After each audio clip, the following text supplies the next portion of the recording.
Good morning, everyone. This is MnCHOICES office hours for Friday, March the 7th. This slide shows the MnCHOICES team that is with me today, and please know that Heather Finlayson will be calling on you when you raise your hand to ask questions. This session is being recorded, so if you don't want to be recorded, don't ask a question out loud. Please know that your web audio is set for you to listen, but you're muted, just so that we don't get background noise of people typing and talking to each other. Please raise your hand if you want to ask a question. We'll put you in the order as well as we can that we see your hand being raised. And when we do call on you, we will automatically unmute you, so you don't have to wait. And if you can, give us a little bit of context before you start asking your question. Maybe state your name and the area that you work in and your organization if you'd like, but that at least helps us, gives us a little context to what you're thinking when you ask your question. So thanks, everyone. As we all know, we have a few ground rules we like for this call. We're really all here to support an atmosphere of good intentions and respect. The DHS staff is here participating in the call to help provide you the information you need for your agency. And you're here to learn and ask questions to support your agency. So we're both here we're the same piece. We're working to assist each other's work so that we can support Minnesotans. Um, just to respect people's time, I'm going to ask that you ask only one question at a time, and that if you've submitted something in through the help desk ticket, to not ask it as part of this call. If specifically for help desk tickets, it's likely that a team of people are working on the response, and so if it's taking a bit of time, it's because they're consulting together to determine the best response for your question. So office hours calls, if you kind of want to know when they are, and you can go to MnCHOICE's partner link, go to the mentor page, and then the office hours conference call will be listed. And if you click on the link, then you can see the dates. They are going to show through June the 25th, and then we update them. I'll update them in about May for next year. You can also submit office hours questions by using the link on that page. The reason for the link is that so that you can say, hey, I just got done with office hours. I'm going to have this. I would love to have you answer this question for the next time. And I pull those questions about 2 weeks before. I read through them. If I think the question doesn't work for office hours or I need more context, I might contact you and say, hey, give you a little more information. If I think it works, I may add it to the PowerPoint as well. So just so you're aware of kind of the process if you'd like to have something discussed at office hours. So our agenda is pretty basic. We're going to have the help desk come in and do some updates. We're going to give you some updates on training and help center resources that have been completed since the last time we met. I'm going to walk through the system updates for the February release, and then we're going to give you time for questions. So that's the plan for today. So Kong, I believe it is you who is doing the help desk updates today, so please go ahead. Hello, everyone. First one here is the issue I talked about in the last office hours, but I wanted to bring it back up because we're still investigating a bug with it. And this one has to do with the support plan signature sheet, the completion requirement showing unmet, even though it looks to be completed, and then users can't get past that. So with this one, we know that if the support plan was moved to a status of in progress or assessment complete, when the MnCHOICES assessment status is in progress. So that's one of the reason, and that's how it's designed. So if you move that support plan to status of in progress assessment complete while the assessment is still in progress, you're gonna get that issue. The other one is if the assessment and support plan types don't match, you're going to get that issue. Those are normal issues. That's how the application is designed. So we have the smart guides that's going to illustrate the correct sequence of your forms, assessment, and support plans in the help center. So those are available there, and those are normal. But we're still getting reports that even though done correctly, the right sequence or even the correct form types are done, users are still running into this issue. And our SME team, they've been working on it. At times, they're able to resolve the issue by doing a whole lot of retries on saving, um, toggling answers and back and forth, and then resaving, and it seemed to have resolved the issue. We've reported this to the vendor. They're still looking at it. They haven't got to the bottom of it, so they've asked for more examples. If you are hearing from users of this issue, um, send it over. We'd like to get some more examples to the vendor. Hopefully, we can get to the bottom of this issue. Next one here is just a reminder. Over the last uh, month or so, we've seen a lot of requests come in without the person ID. So we've been having to reach back out for that, and it sometimes slow us down. So if you could always just check, make sure you're getting that person ID to us if it involves a form. So because that's how we can search up that form and do our initial investigation. And I don't have a whole lot. That's it. And we haven't seen new something new or trendy requests in the past month. So either that's a good thing or you as mentors have been doing a fantastic job, and so we haven't seen uh, a problem lately. So that's all from me, and you guys have a good day. I heard this. I mean, it's feeling like this weekend is gonna be very nice weather. So thank you guys. Thanks, Kong, very much. So next on the agenda is to just walk through any changes that have been made to Partner Link, Train Link, or the Help Center. So I'll walk through those today. Also, so people know, the PowerPoint is out on the DSD archive page, and you may want to have it available to you as I walk through these.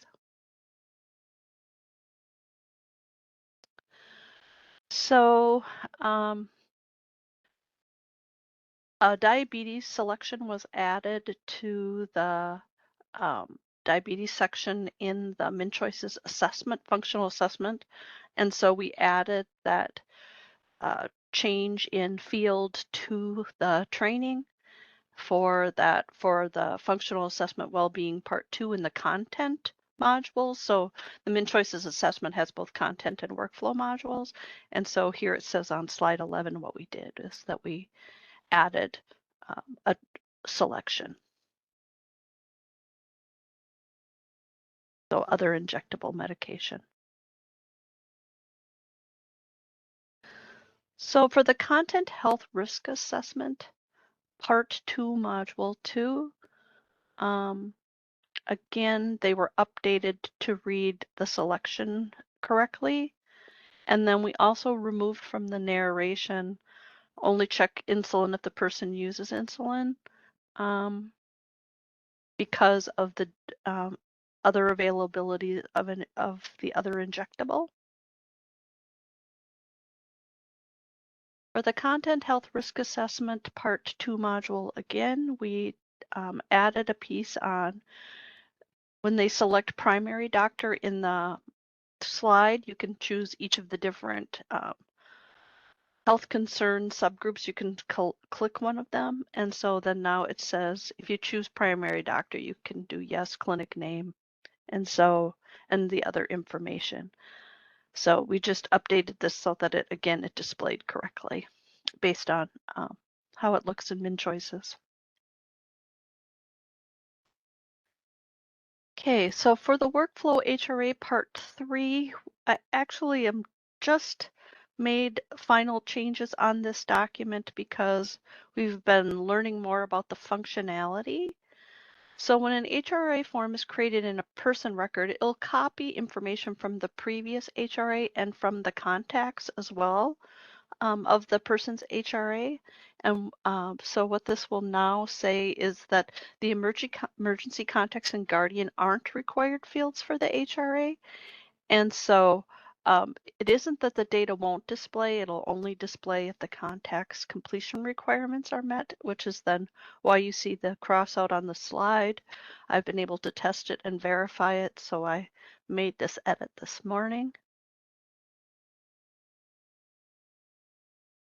For the workflow HRA part 4, we added a piece about reopening an HRA because now that's available. And so we wanted to make sure that it said that it could be reopened and then how to reopen it. So going to the status of the form and it'll display reopen for the lead agency supervisor and delegate supervisor roles. So we added that to the training so that it reflects that new functionality.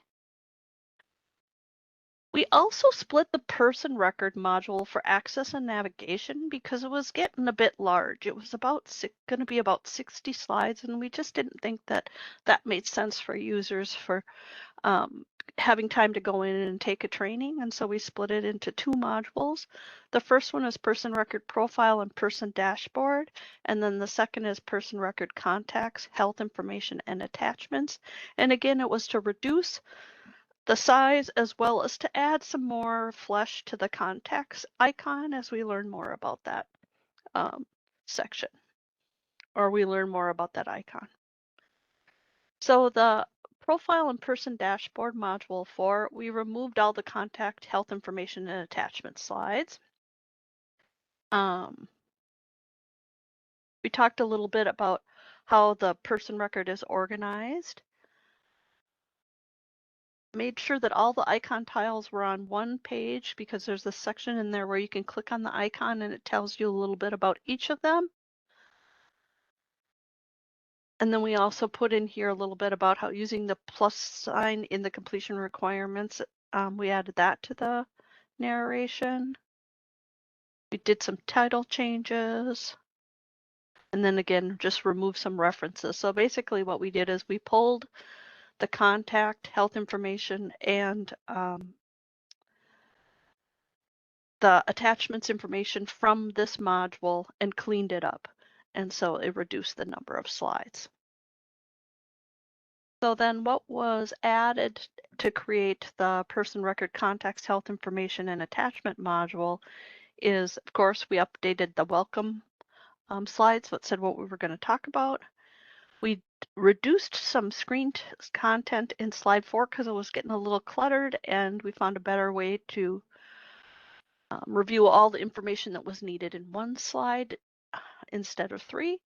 And then on the contact effective date and start range, we made sure we put information in there that if you choose a date in the future, you're not going to see that contact in the drop-down menus until the next day after the date. And so just so people are careful about making sure they do those dates maybe from previous dates versus future dates, because then the contacts won't display.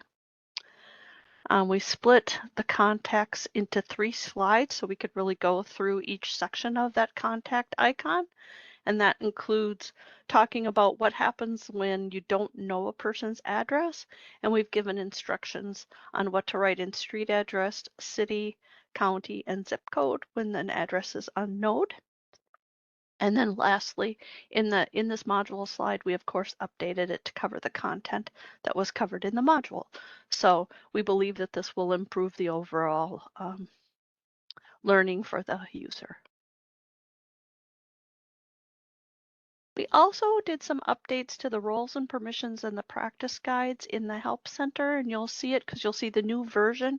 You'll also see it because the drop-down menu for the date is going to show, this one will show 2/12. The practice guide HRA is just about done. We anticipate that I'll be loading it into the Help Center next week, so you can watch for it and you'll see it because you'll see that, like I said, the date will show March 2025, so it'll be clear it's the new one. We also remove the old ones when the new ones are added. So the roles and permissions, we made sure that the consultation service provider, that there's a conversation in there about using the ellipsis to edit and update attachment field information, that supervisors can add, edit, and delete staff delegations, because this has come up for some agencies who have used staff delegation, and it wasn't clear who could do it. Under the care coordinator MSHO MSC Plus, we made sure that we added the information that they can create, edit, and complete a MnCHOICES assessment. We know that there's still a fix that needs to be done to this, and I'll talk about it in a slide a little bit later. Support staff can edit an assessment summary in the MnCHOICES assessment, so we added that into the permissions. And lastly, we said that lead agency supervisor and delegate supervisors roles have the ability to reopen an HRA. So those are the additions that were made to that document. For the HRA practice guide that's pending, what we did is we went through and updated it for the most recent releases. So we made sure we said an HRA form, when it's created in a person record, will copy information from the previous HRA when one exists. We added a creating an HRA in the MnCHOICES section. We added an HRA status section that includes reopen and reminds the person who can reopen. So in this case, the lead agency supervisor or delegate can reopen. And it notes that when the edits are finished, you need to put the status back to complete for that HRA. You'll see a cross out on this next one because it is incorrect. And so what we learned just last day or two is that emergency contacts and guardian contacts aren't required fields for the HRA. We wanted to make sure that was clear, but we also learned a little bit more about how contacts can be added to the drop-down menu after an HRA is created, but the contact completion requirements aren't met. And so I may show you how I may demo that today. So any references to the county of the COS, the COR, and the LTCC were removed. Instructions on what to do when a person declines or unable to locate the person was added. Who is present at the HRA, we added to indicate another contact without a drop-down option, select other, and manually enter the name and relationship. We added definitions for the statuses and who can reopen a health risk assessment. And we put the example form for MTZ for an HRA in this document as well. So if your staff want to go out during training and review an existing form in MTZ to get a sense of how things get filled out, they can go and do that and use it as an example. So next items on the list are to go through the outage schedule, the release fixes for February, the release fixes enhancements, or first the release fixes that weren't in the CFD, the release fixes that were in the CFD that got fixed, anything new we added to the CFD, and then your pre-submitted questions. And we will have plenty of time for questions today because there aren't a lot of slides in here, just so that you know. So here's the outage schedule for 2025. We just completed the outage for the March release. I will be talking about the February release for today. And then this just shows that the MnCHOICES Train Link site has a MnCHOICES outage schedule. You can refer to it if you have questions about the dates and times. And it also includes regularly scheduled monthly maintenance and when that occurs. So for today's call, I am going to review the release that is associated with February 6th, 2025. So what do I use to create my slides? I use the release summary for that period and the CFD version 2.2025. And I add up screenshots where needed to help assist with your understanding. And then lastly, all our office hours recordings and PDFs are posted to the DSD archive page. Our rule is to retain them for 6 months. Sometimes you get lucky enough, they get to be out there longer than that, but our rule is 6 months worth of information residing there.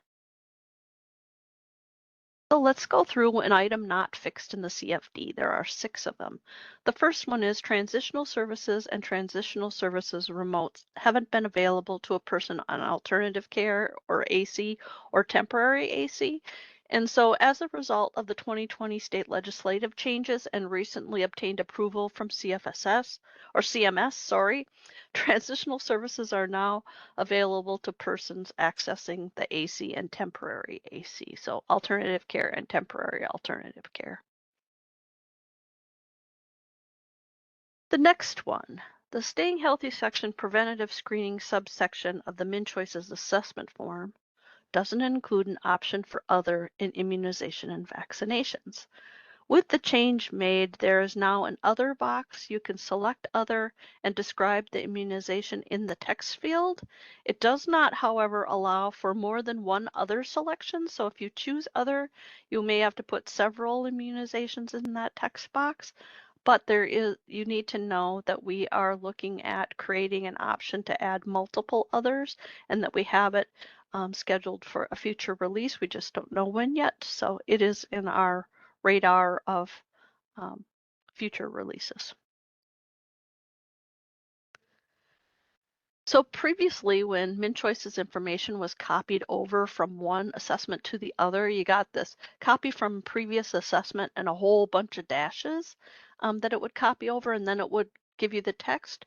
With the February release, this no longer occurs. You don't have that, all those dashes and copy from previous assessment showing up in the narrative box when you select it has a previous MnCHOICES assessment and I'd like information to copy over.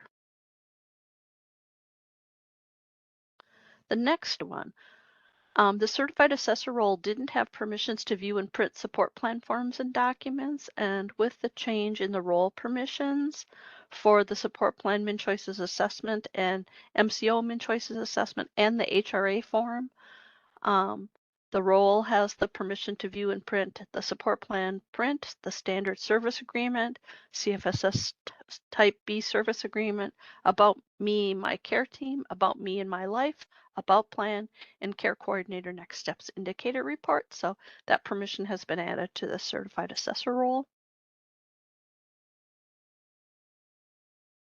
So prior to the February release, the health risk assessments forms could not be reopened, and now they can be reopened if you are a lead agency supervisor and a delegate supervisor.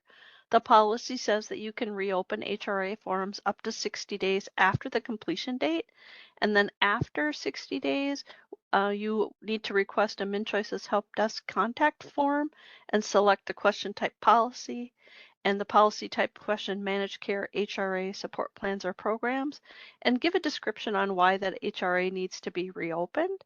So again, up to 60 days, the lead agency supervisor and delegate supervisor can reopen plans. After 60 days, you need to use the help desk form, and then it will be reopened by DHS after they review your reasons, and there may be some conversation back and forth on your request. So the last item not in CFD is for a person to show eligibility for Community First Services and Support, CFSS. They must meet a variety of criteria, including being found eligible for MA.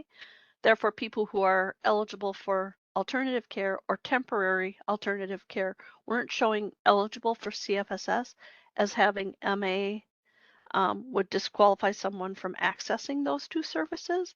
And so with the changes made, a person's assessment results now show eligible for CFSS as a service when a person meets all the CFSS criteria except for financial, and they meet the program eligibility for AC or temporary AC.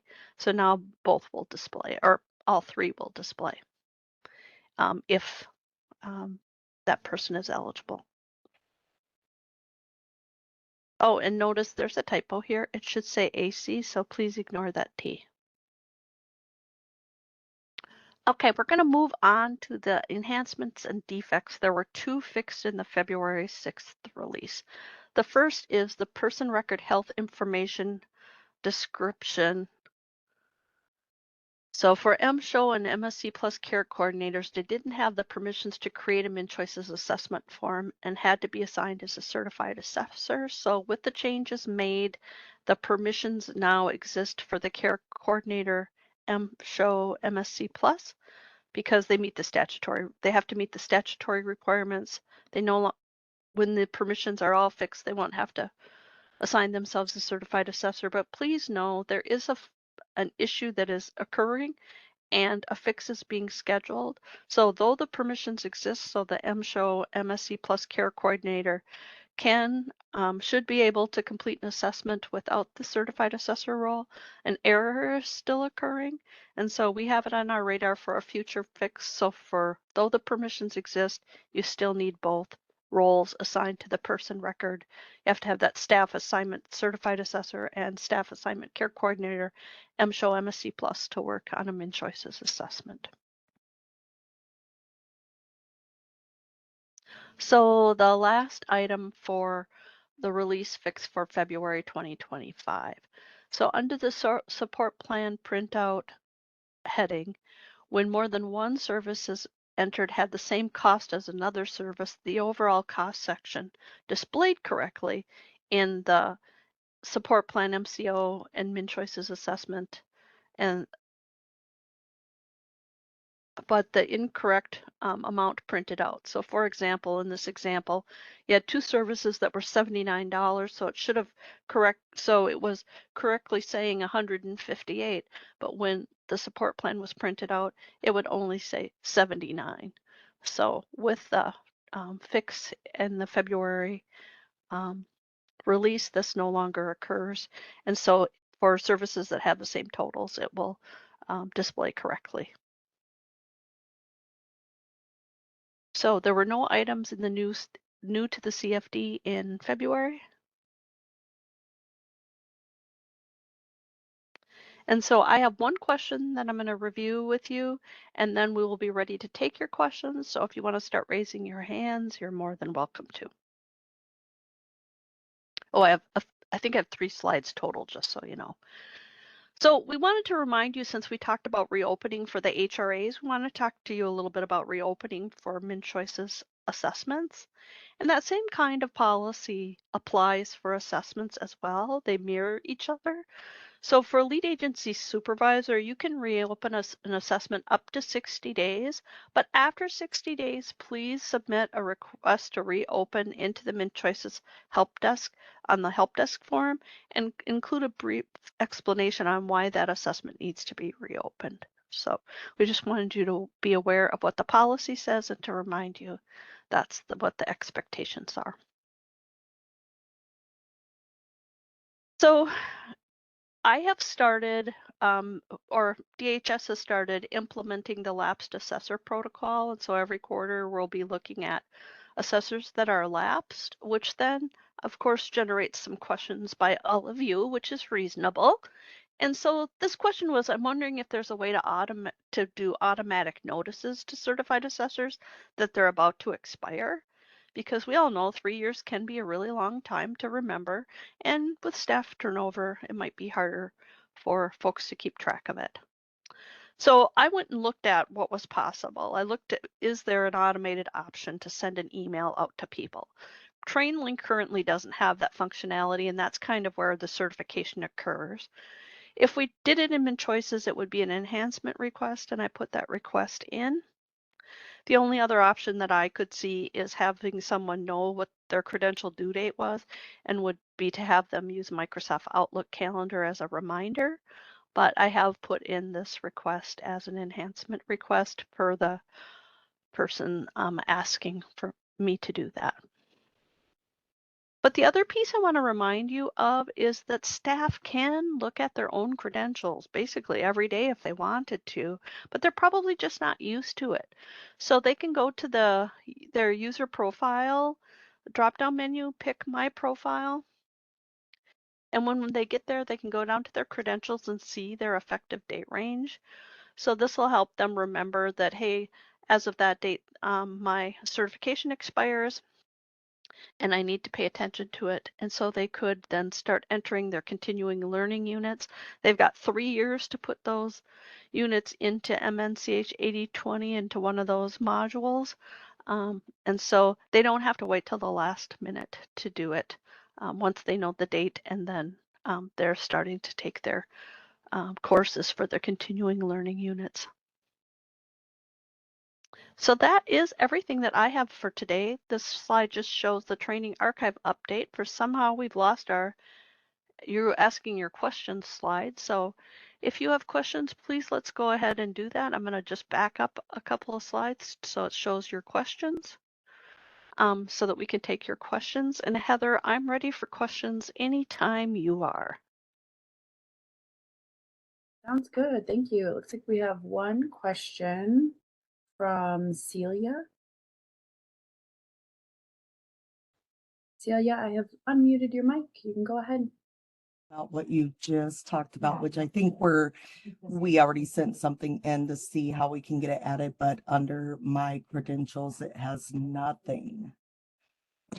So if for some reason credentials show totally empty, it's because when the access ticket was sent in, the security liaison has to indicate this is a certified assessor. And when they choose that box, then it prompts them to put the train link ID in. And so once a train link ID is put in, then what happens is here, let me bring my MTZ over for a second. We'll put in a user. Oops, helps if I spell correctly. Sorry about that. So they'll put in this basic information, the security access team. They'll put in initial certification, assessor, and MnCH 8010 and the train link ID. And then the next day, the system will load the person's dates. So if these credentials are blank, it's because when the access ticket was created for that person, the security access team wasn't given the person's train link ID and told that they were a certified assessor. So how to fix that? Have them submit another Minnesota Service Hub ticket and request that the train link ID get added to the user's record, their profile. Does that make sense? Does that answer your question too? Yes, I will let my supervisor know, and I appreciate your help. Yeah, not a problem.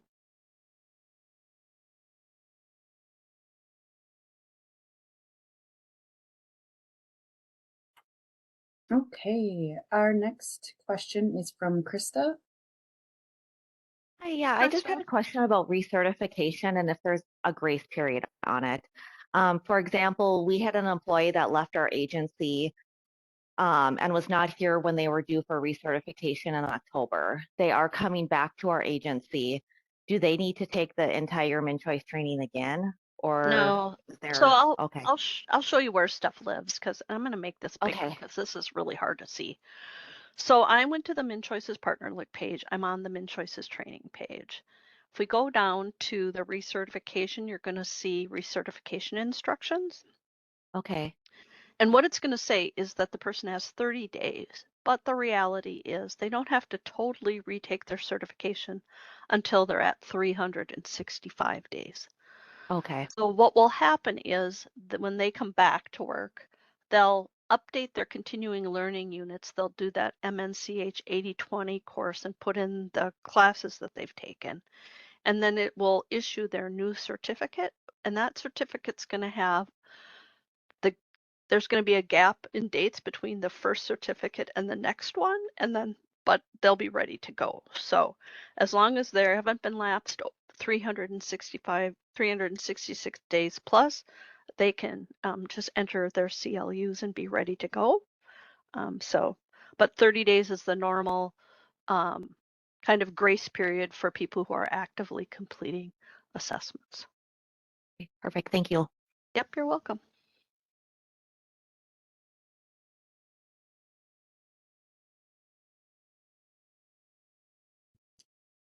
Teresa, oh, there's another hand up.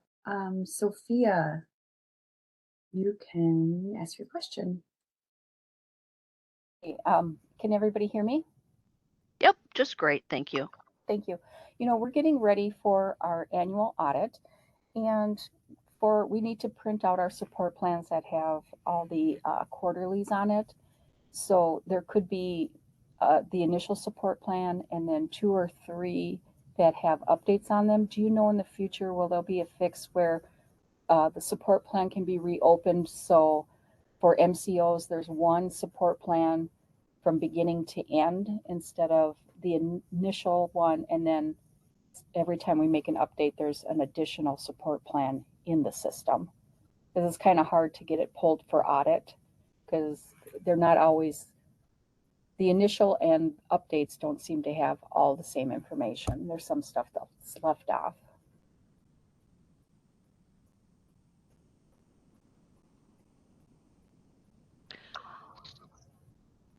I'm going to let people talk in between themselves. If that's something that you would like to request, you would put it as an enhancement request, so you could fill out a help desk ticket and ask for that as an enhancement. But I don't know if anyone's ready to answer that piece without more discussion. So folks, if you feel like it isn't something we can talk about yet today because you need to talk about it, then I would just have her complete an enhancement request. Have Hey, Sophia. I can speak on this, Teresa. Okay. So as of right now, you do still have to use the revise feature to make any kind of revisions throughout the year. It would copy over. So I'm not sure what audit you are going through, but you could always just pull the most recent support plan. And when you do revise it, the information should copy over, and then you can make updates mid-year. But the support plans really do capture that moment in time. So once they're moved to plan approved, then you have to use that revise feature to revise them. But as an MCO, we're SMBC, we're not MnCHOICES, we can't reopen a support plan. We can't revise it. Once it's approved, all we can do is do a new one. We can't go to the original one and reopen it. Yep, so once they're in plan approved, they cannot be reopened, but they can be revised. And there is instructions in the Help Center on how to revise it. And when you revise it, all the information should copy over to the revised copy. Does that answer your question? Yeah, we'll check that out because before we were told we can't reopen, so we can just go and click on the initial support plan and then choose revise. Correct. Okay, we'll check that out. Thank you very much. Yep. That's all I have. Thank you.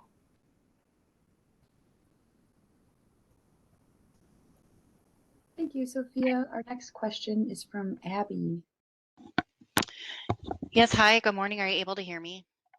Can hear you great. Okay, thank you. So I have a question that may also be something that needs to be considered before answering. I also know that our legal team will have to weigh into this as well. So our question is around, I guess, records requests. If we have people who are requesting records related to MnCHOICES, from the perspective of DHS, what should we be providing people? And how this feels and looks a little bit different now with the new assessment tool is, there are various other attachments that could be included by really anybody throughout the state. So we're just a little bit caught up in trying to figure out, somebody requests records from the last 3 years, let's say, for example. Are we to consider everything that's in that MnCHOICES system that we have access to part of their record? Or are we more so looking specific to like what St. Louis County did in particular? So we're just getting a little bit confused with that now with the new system.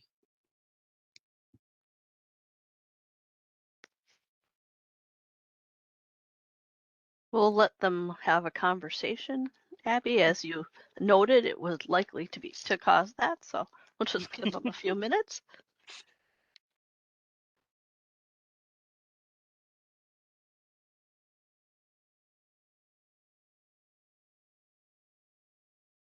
So this is Amy Alexander. Can you hear me okay?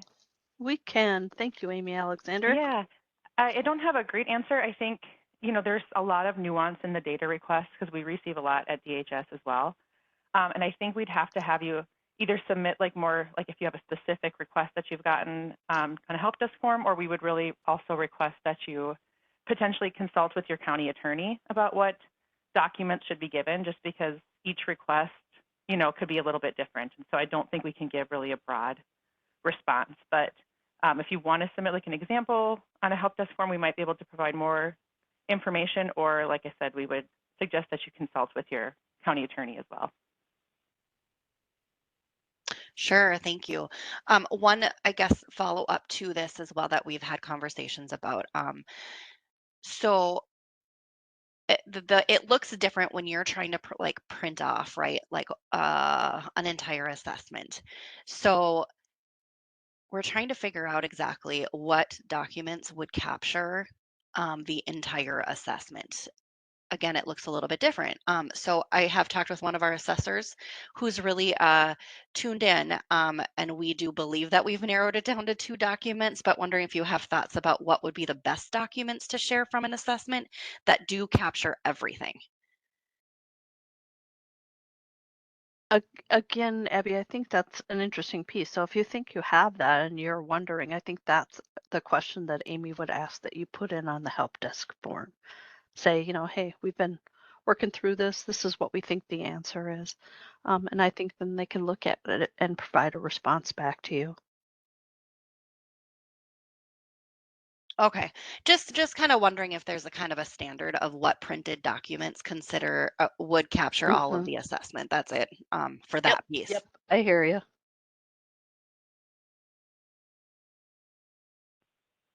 Yeah, Teresa, this is Amy again. Yeah, I think that is fine to put it on a help desk form so we can take a look at the ones that you have been sending and give you better recommendations. But I believe it is called, and I just, of course, got logged out of MTZ, so I'm logging back in quickly, but I believe it's called just the MnCHOICES assessment that should print, the assessment content. And then there's some additional reports, like if you want to print the assessment and program acknowledgement, that would be a separate print. But other than that, the assessment, the MnCHOICES assessment should be giving, most of all of the assessment content should be printed in that document. But if you have questions, like I said, feel free to put those on the help desk form and we can take a look at it. Thank you. Mm-hmm.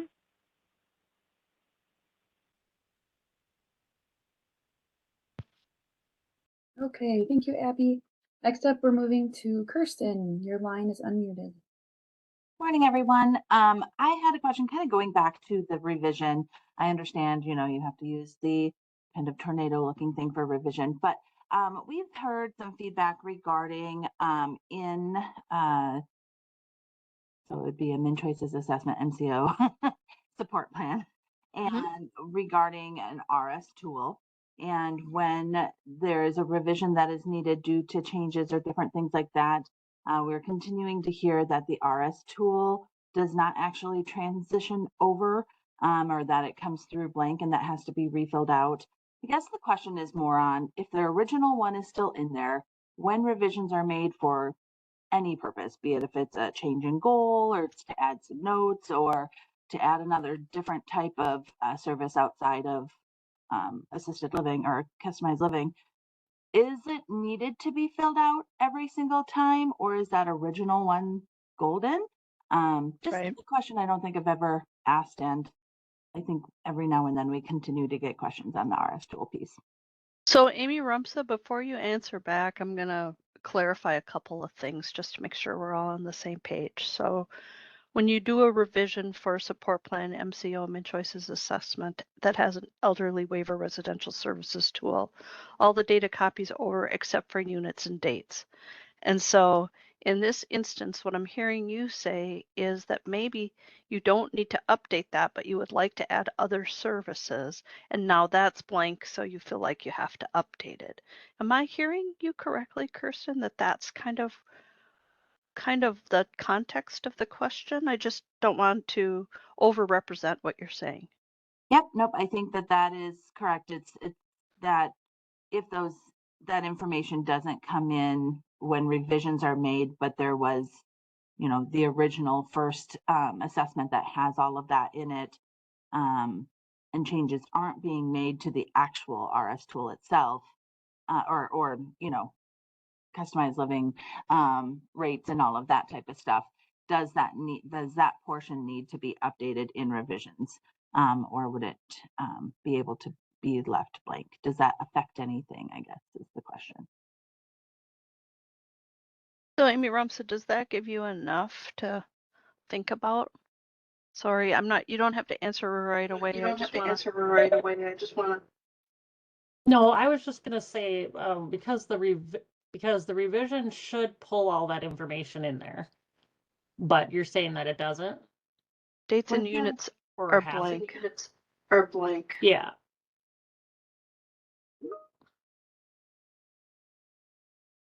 So my thought is that if you're making enough revisions to the support plan, and Chelsea, back me up here, but and you're going to be sending it out to the person, I guess that information should be on there. But if you have, as far as authorizing the services, if there's a tool in the previous support plan with the right rate, and that line is authorized from that standpoint, you know, a new one doesn't have to be done, but I guess I would defer to what the county, what your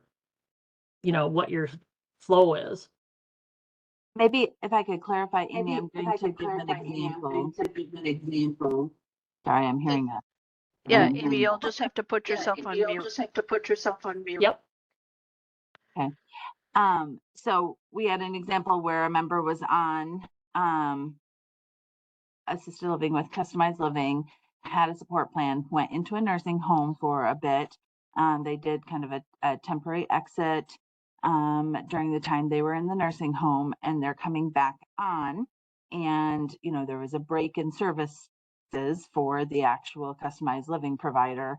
And so they're looking at what do they need to do in terms of that revision. Does that need to be adjusted in MnCHOICES, because then it all needs to be filled out again? But the rates didn't necessarily change. Kind of that's the example specifically we just got recently, but overarching is more the, you know, anytime there's a revision, but there's a specific example here. And Amy, is that something that you would like submitted in so you can be kind of thoughtful about it, and maybe we could come back to it in April? I just want to make sure we don't. Yeah, I think because there's several different issues within that, you know, like I talked about how it's authorized, but also, you know, was there another assessment done? You know, if their needs changed, do you know that the rate didn't change for sure without doing another tool? So some of those questions, I think, yeah. Yeah, in this example, we're being told that the rate didn't change, that it was just the temporary exit, and that, you know, they're able to come back on without needing to have a whole new assessment. Okay. Yeah, I think if you could submit that, I would like to actually speak with the support plan, SME, and make sure that I don't answer just from one aspect of it, and that's just kind of the technical tool part. Thank you.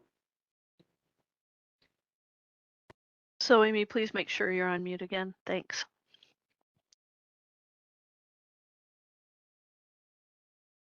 Our next question comes from Michelle. Michelle, I have unmuted your mic. Michelle, supervisor from Otter Tail County. You can hear me okay? We can, thank you. Thank you.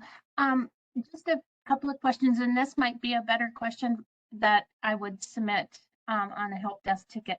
Having difficulty getting new staff through the certification process, I'm wondering if there is more updated guidance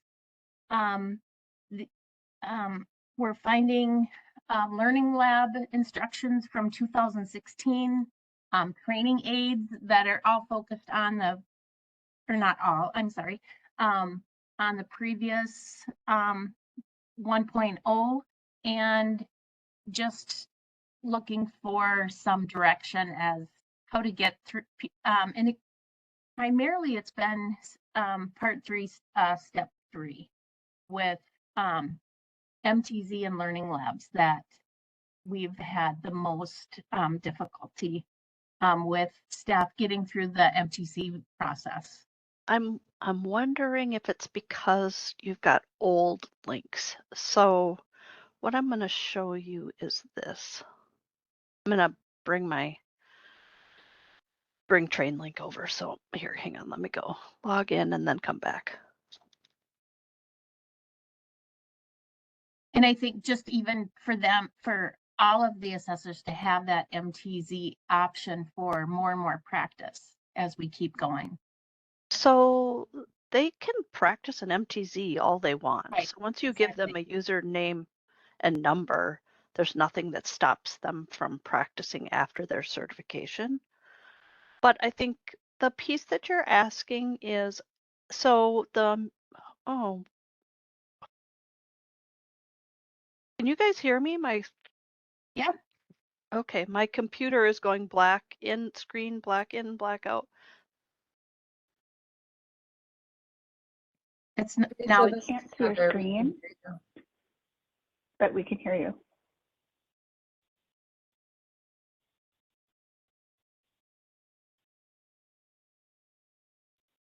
There you go.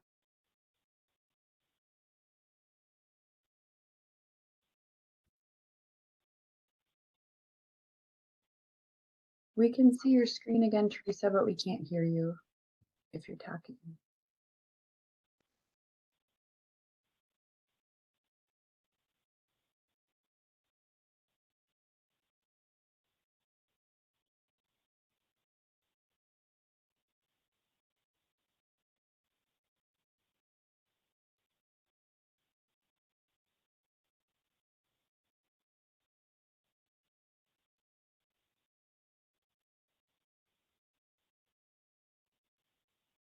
We still can't hear you, Teresa.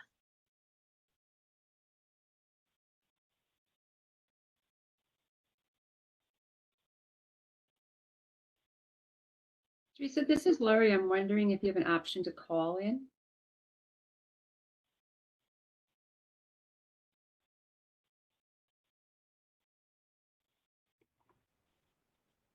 Okay, it looks like Teresa's going to try to log back on, so come out and come back in. So we just have a minute. Maybe we can take a different question, then she can come back to that.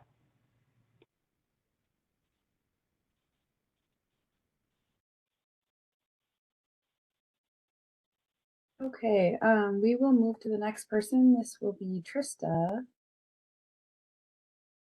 Trista, I have unmuted your mic. I'm not sure this is a question or a comment or a suggestion. I'm noticing now that we're into reassessments for HRAs, when we originally started, we had to select program other for a support plan before the program HRA was added into the system. So now when we're doing reassessments, if we select revise, we can't change the program.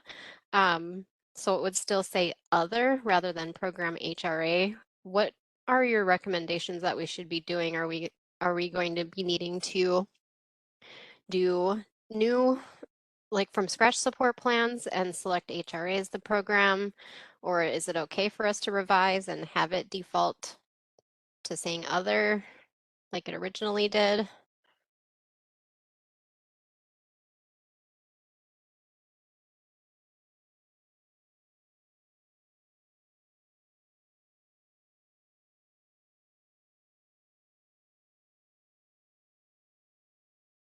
Just a sec. We are just conferring really quick, and we will get you an answer.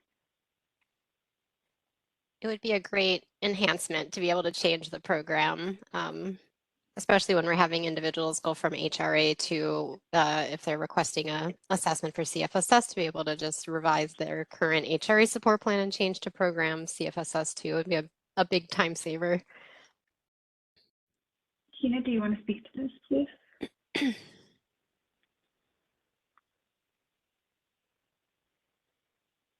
Can you hear me? We can. Thank you. Yep. So for the new support plan, they would just need to select the HRA support plan. Right, we can't do that if we're revising it though. That would be changing the program. That's where where my question stems from. So would we just be selecting, rather than revising, we would just need to create a new support plan? Yeah, you would Not need have to any, create it. yeah, so nothing will carry Oh, over. I see. Hold on just a moment.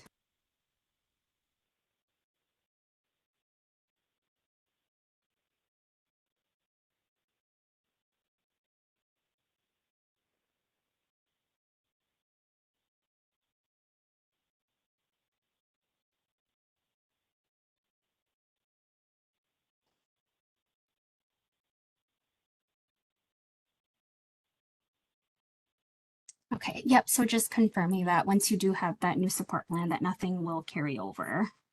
Mm-hmm. Okay, just confirming that.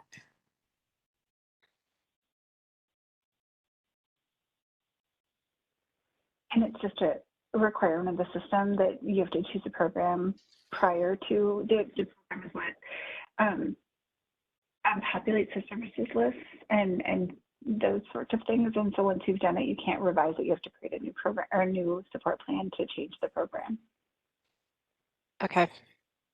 Is that a potential Victoria, enhancement suggestion for the future, to be able to change the program on it? I'm going to let Victoria speak to that. Yeah, hi everybody, this is Victoria. Yeah, so unfortunately, when we first originally launched, we didn't have an HRA support plan, so the users would have had to have done another support plan. Now at reassessment time, and we have an HRA support plan, you cannot revise when you can't change the program type when you revise. But once you guys, you know, have the reassessment, open up an HRA support plan, from that point forward, they can be revised. And you can also use the split screen to copy the information from the other support plan into your new HRA support plan. And then moving forward, once you have the HRA support plan program type, you can revise those from moving forward. Okay, thank you.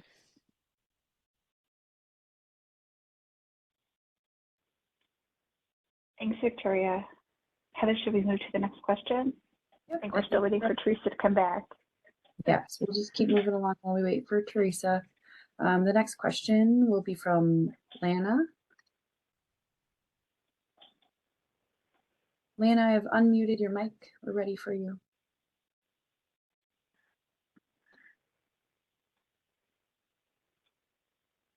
Hi, can you guys hear me? Yes, we can hear you. We can. Hi. I'm just wondering if this is a known issue of when a provider has a NPI change or like a HCPC code change, whether it's an addition or subtraction from their code or whatever that we're trying to add to the support plan. Is it a known issue that we are unable to revise the support plan when those changes happen? We are finding that we have to redo the support plan completely.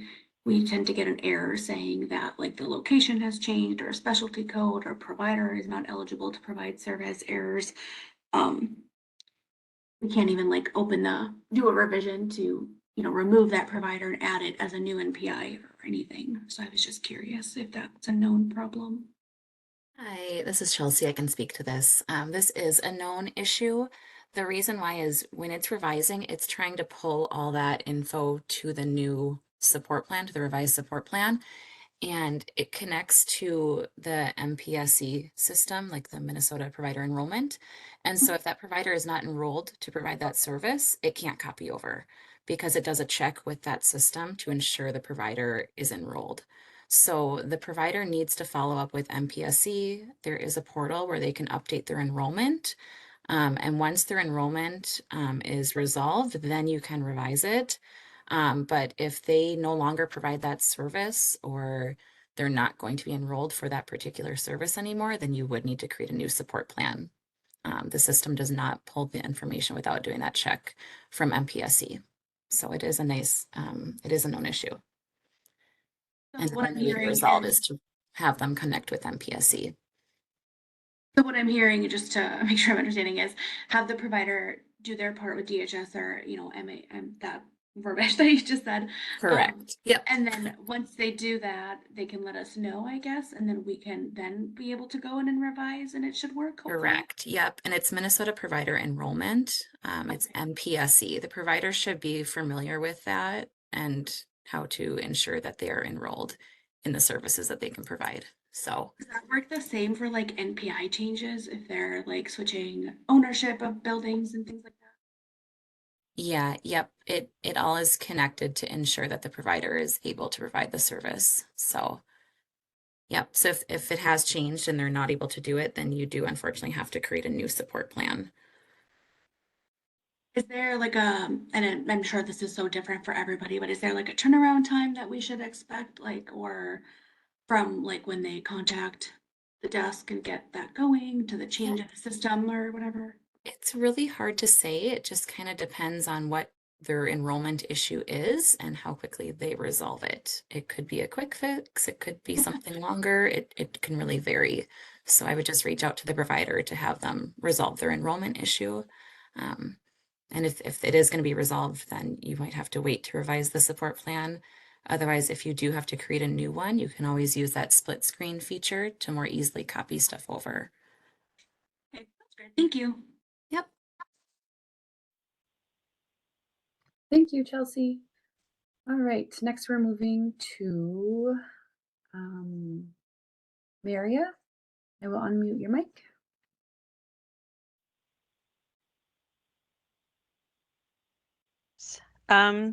We've come across a couple of situations. So one of them has to do with the individual service delivery plan. When people choose, they have the agency model, not the budget, but the agency model, and then they want PERS. But when they put the PERS in, they don't have the exact amount or the accurate amount. They just put in the maximums, like the 500 or whatever. Are we able to approve this service delivery plan without the true cost in there? Do you know? Because it affects their units. So I would think that we would have to have a real accurate number in there. What's the policy on approving service plans with kind of generic maximums in there? Yeah, that's correct. They should be putting the actual cost of the PERS. So if it's $30 a month, they should put $30 a month or whatever the monthly rate is. Okay. I think the 500 is the maximum. So they really should be doing what the actual cost is. So is this all done with the consultation services, and they have to choose a provider? Because some come back even with provider to be determined. We're getting service plans back where they want PERS, but they haven't chosen a provider and they have no numbers. So we've been telling them that, well, we need a provider and we need the actual true cost in order to enter it. And the consultation service providers have been saying, well, counties have just been approving them with to be determined in there. And that just doesn't seem right. So I just wanted to make sure that we're doing it the right way.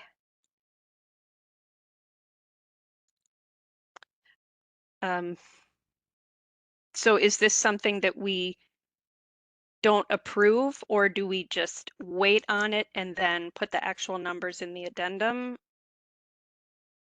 Or do we send it back to the consultation services and say, no, work with the person, find a provider, get the right numbers.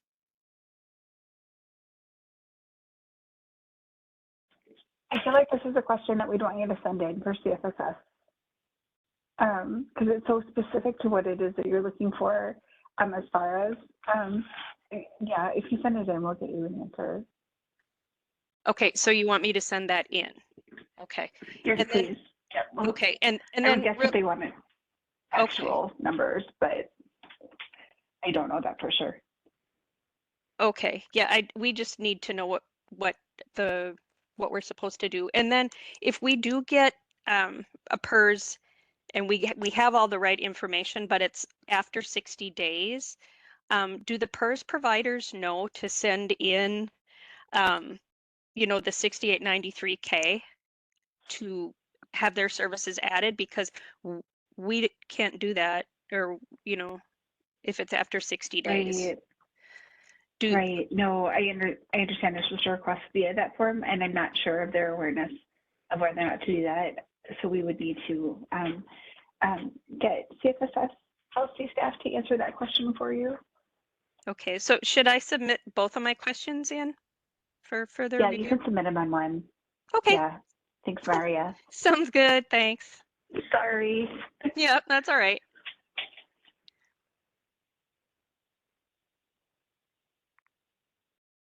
The next question Okay, let's go on to Emily. Emily, I've unmuted your mic. Hoping we can go back to the discussion around provider enrollment. I'm wondering specifically, once a provider reports to us that they have in fact fixed their enrollment issue, at what frequency is MnCHOICES updated? So totally hear the all enrollment issues. It really depends on what the issue is, and there's no real timeline on when the enrollment issue is fixed. But once the provider is told the enrollment issue is fixed, how often is MnCHOICES updated so that we could then pull the NPI number and run a rate and things like that?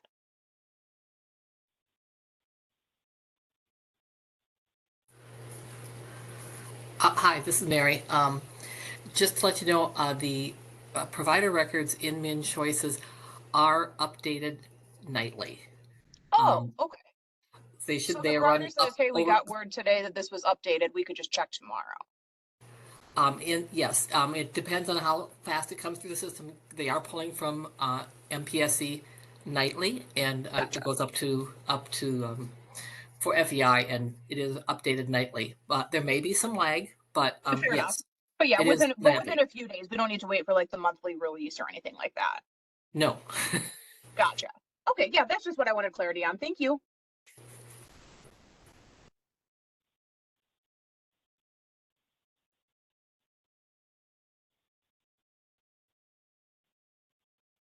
Thank you, Emily. Does anyone else have a question? If so, please raise your hand.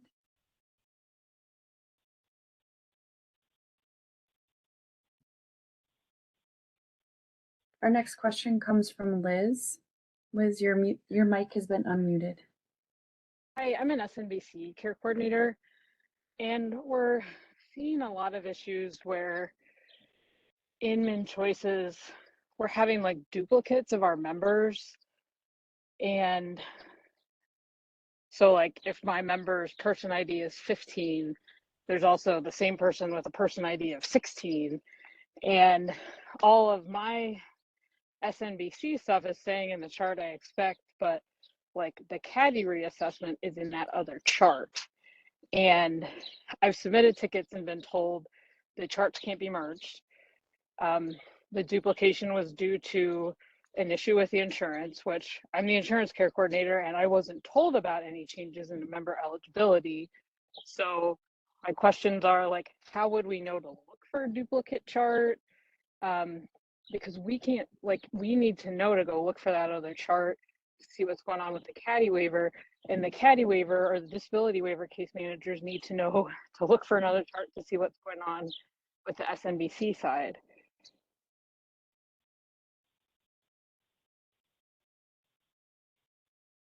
Hey, this is Kong. This sounds like a duplicate person records issue. Yes. Yeah, we've gotten a lot of these from time to Okay. time. At times, there are a duplicate person records created, sometimes by the system.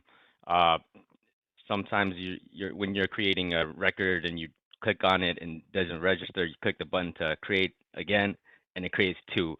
And one of them receives the health insurance information, the other does not, and then you don't know, so you end up creating all your forms and the one that don't have the health insurance, and that's when it becomes a problem because that that record, it's not gonna have that health insurance. So that's why we ask you to, okay, yeah, you're just gonna have to migrate all the work over to the other one, and that's the only process right now. Um, I'm you sorry, know, I think there's a misunderstanding. The duplicates we're seeing are newer. Like I created my charts when we were allowed in MnCHOICES, and I'm seeing duplicates created on the county side by CADI assessors for December 2024, January 2025, and those charts are live. The CADI assessments are in them, the service agreements are in them. They're fully functioning duplicates. so are you saying those charts were created before you created yours, or? After. Hmm. The SNBC chart and the original CADI chart were created a year or two ago. The duplicates that we're seeing are very, very recent. I wonder if we've seen some person records where they already exist, and then agencies create new ones because they were unaware of the existing person records too. Um, I think if you're doing a search for those persons before you try to create one, sometimes we have things like they have different PMIs and stuff like that. So I would search by name, social security, and PMI in the system first, just to be sure there's no duplicate before I create another person record. I'm sorry to be difficult. I'm not creating person records. My person records were created a year ago. And I'm not searching, like I'm searching my caseload for something that's already assigned. So it's not me creating the duplicates. But I need to know that those duplicates exist because I need the information from the CADI waiver to coordinate care accurately. So somebody else is creating the duplicates. It's not us, but we need to know that those duplicate records exist because we need the information that's in them. I think with these, we can work on these case by case then, if you don't mind sending them in so we can investigate further and provide better advice for everyone to use. So the one I already sent in, like I got a reply that was, I'll send it in again. Thank you. Yeah, that'll help. Thank you.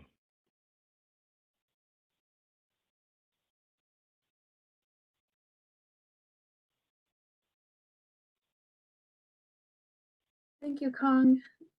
There's no other questions at this time. If you have a question, please raise your hand.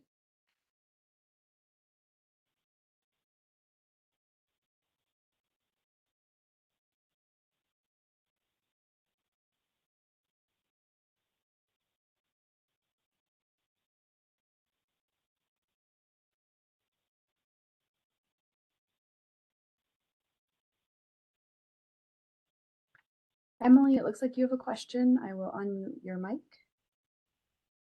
Hi, I am trying to figure out the bulk assignments feature, and I'm getting a little hung up because the only options when you go into bulk assignment is unassign a staff or assign a staff. I can't transfer, and I can't filter the list by a certain staff. The bulk assignment search seems like it wants to give me that option, but I can't search by staff name. I can only get as far down as the location assignment. And then I can't custom sort by like both the previously assigned care coordinator and alphabetical by name. It's a very chaotic list. And so finding each person to assign, like reassign an entire caseload seems like we would have to go through that process twice, because when you assign a new staff, now they just have two assignments because it doesn't automatically unassign the previous staff. So am I doing something wrong? Is there a bulk reassign option? So unfortunately, Teresa is having technical difficulties, and she is the person that would be able to answer this question for us. I kind of wondered. Yeah, and I'm happy to put it into pre-submitted questions and see if it can get addressed next month. Yes, that would be awesome. Okay, Thanks, sounds Emily. good. And then and this is maybe the same answer, but I'm assuming the fact that we haven't heard any updates on reporting is because there isn't one, as far as like reports about open plans that we would be able to access ourselves. Right, we'll update you when we know more. We don't have all of our answers for you yet. Okay, sounds good. I'll do a pre-submitted question link for the bulk assignment issues I'm having. Thank you, and thank you all for your patience through our technical difficulties today. We appreciate it. Yes.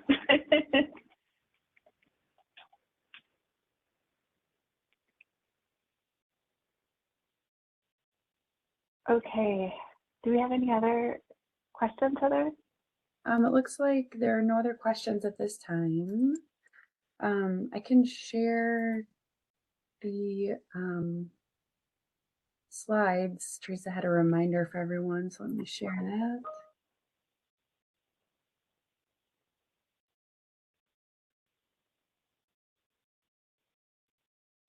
Beth, let me know if you can see my screen. I can, thank you. Okay, wonderful. So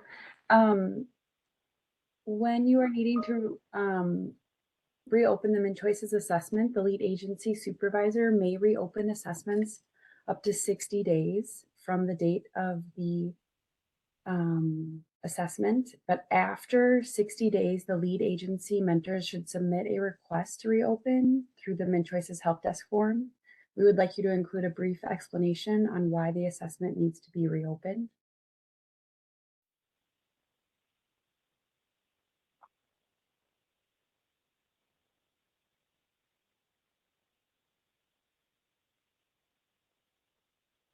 I'm unable to see if there's other questions at this time. And if there are, Beth, if you could. I can look. Okay, thank you. Yep. Yeah, I don't see any additional questions. Okay. Were there any additional slides that we needed to go through? Just reminders. Teresa had reviewed these regarding assessors monitoring their certification. So just a reminder that all webinar trainings are archived. They're in the Disability Services Division. You can access them through the link, and there is both a PDF and the recording of the session. And we retain those materials for 6 months.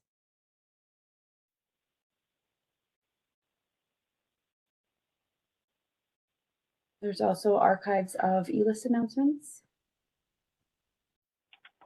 And I think that concludes our slides. Thank you, everyone. Okay, everybody. Today. No other questions. Thank you all. Have a happy weekend.